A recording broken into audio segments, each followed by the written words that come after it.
नमस्कार। आप सुन रहे हैं द बॉलीवुड रेडियो और मैं हूं आपके साथ अनूप आकाश वर्मा। दोस्तों, बहुत स्वागत है आपका हमारी खास सीरीज कहानी फिल्मी है में। और कहानी फिल्मी है में आज की कहानी है आज़ाद हिंदुस्तान की पहली हॉरर फिल्म महल की। कमाल अमरोही की इस फिल्म की शुरुआत एक वॉइस ओवर से होती है। एक पुराने 40 साल पुराने सुनसान महल में हरिशंकर यानी कि अशोक कुमार रहने के लिए आता है। ये महल उनके पिता एम कुमार ने सरकारी नीलामी में खरीदा है। महल को किसने बनवाया कोई नहीं जानता, क्योंकि महल के कागजों में इसके मालिक के बारे में कोई ठोस जानकारी नहीं है। इस महल का एक पुराना माली कृष्णा हरिशंकर के कुरेदने पर उन्हें एक दर्दनाक कहानी सुनाता है। दरअसल ये दर्दनाक कहानी एक मोहब्बत के दर्दनाक वाक्य से जुड़ी हुई है। 40 साल पहले किसी अनजान आदमी ने इस महल को बनवाया था।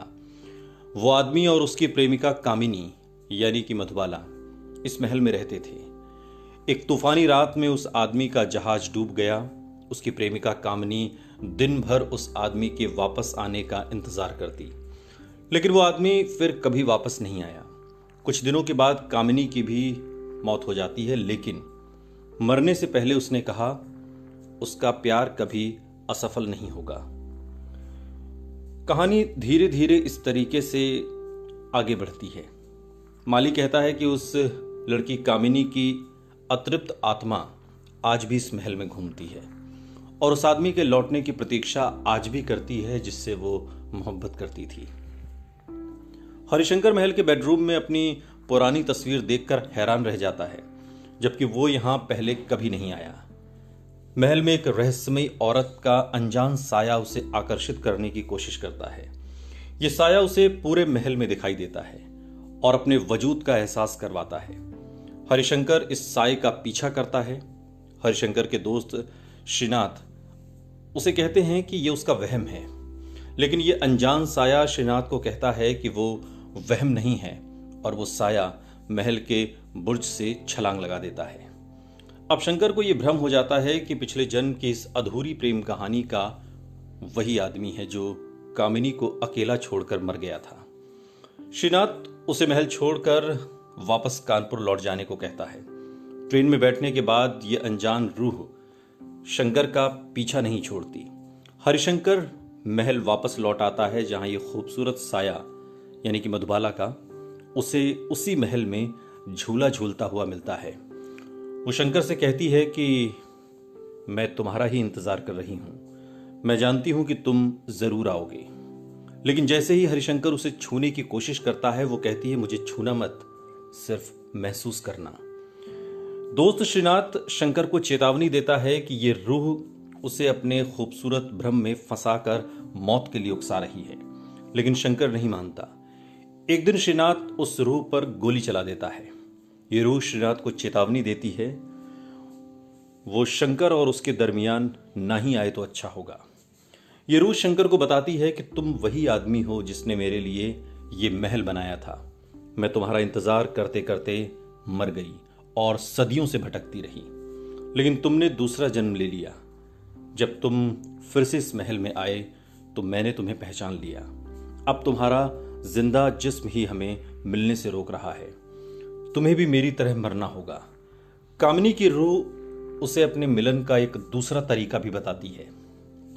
दूसरा तरीका यह है कि रूह की कोई ऐसा शरीर मिल जाए जिसे शंकर बेपनाह प्यार करता है, लेकिन वो जिंदा जिस्म कौन होगी ये बताने का वादा कर कामिनी की रूह वहां से चली जाती है। अब शंकर की हालात पागलों जैसी हो जाती है। श्रीनाथ और शंकर के पिता उसको इस रहस्यमयी मुसीबत से बचाने के लिए उसकी शादी रंजना से कर देते हैं, लेकिन कामिनी की रूह की रहस्यमय पुकार शंकर का पीछा यहां भी नहीं छोड़ती। शंकर खुद को कामिनी की रूह और पत्नी रंजना में बुरी तरह फंसा हुआ पाता है। अपने पति की हालत से परेशान रंजना कहती है अगर आप मुझे नहीं चाहते तो मुझे छोड़ दीजिए। अपने पति शंकर की अपेक्षा से दुखी रंजना जहर का खाकर खुदकुशी कर लेती है और इल्जाम शंकर पर आता है। शंकर को फांसी की सजा हो जाती है, लेकिन वो कामिनी की रूह कौन है, महल का क्या राज है? जब ये सनसनीखेज राज खुलता है तो हॉल में बैठे दर्शकों की धड़कन जैसे बंद हो जाती है, क्योंकि हमारे सिनेमा का दर्शक महल से पहले हिंदी फिल्मों के इस तरह के अंत का आदी कतई नहीं था। यही राज अंत तक फिल्म में दर्शकों को बांधे रखता है, जिसमें कमाल अमरोही सफल रहे और फिल्म का अंत होता है उस दुविधा में, जब मरना चाहा तो मर ना सके और जब जीवन दान मिला तो जी ना सके। शंकर का दोस्त अंत में कहता है कि इंसान इतना जब्त नहीं कर सकता। फिल्म की शुरुआत में सुनसान महल में लगी एक तस्वीर दिखाई देती है, जिसमें अशोक कुमार कुर्सी पर बैठे दिखाए गए हैं, और फिल्म के अंत में उसी कुर्सी पर उसी तस्वीर की तरह अशोक कुमार मृत पाए जाते हैं। ये दृश्य फिल्म महल का सबसे प्रभावी दृश्य है। महल में अशोक कुमार के चेहरे पर जब डर झलकता है, उसकी शिकन दर्शक महसूस करते हैं। जब खेमचंद प्रकाश ने इस गीत आएगा आने वाला की धुन बनाई तो इसके बारे में दोनों निर्माताओं की राय अलग अलग थी। निर्माता सावक वाचा को यह धुन बिल्कुल पसंद नहीं आई, जबकि अशोक कुमार को यह धुन आएगा आने वाला अच्छी लगी।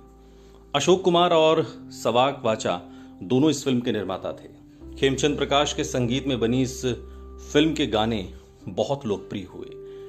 महल फिल्म के गाने आएगा आने वाला का श्रेय मिला महल को। लता मंगेशकर का दरअसल ये डेब्यू फिल्म मानी जाती है, और धीरे धीरे ये गीत इतना मशहूर हो गया कि इस गीत को आज भी लोग गुनगुनाते हुए नजर आते हैं।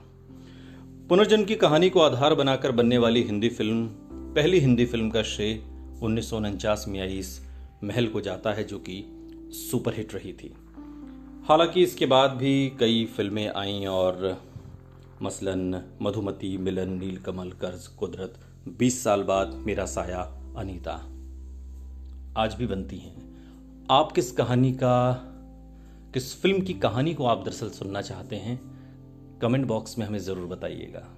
हम आपको सुनाएंगे इस वादे के साथ। शुक्रिया। सुनते रहिए द बॉलीवुड रेडियो, सुनता है सारा इंडिया।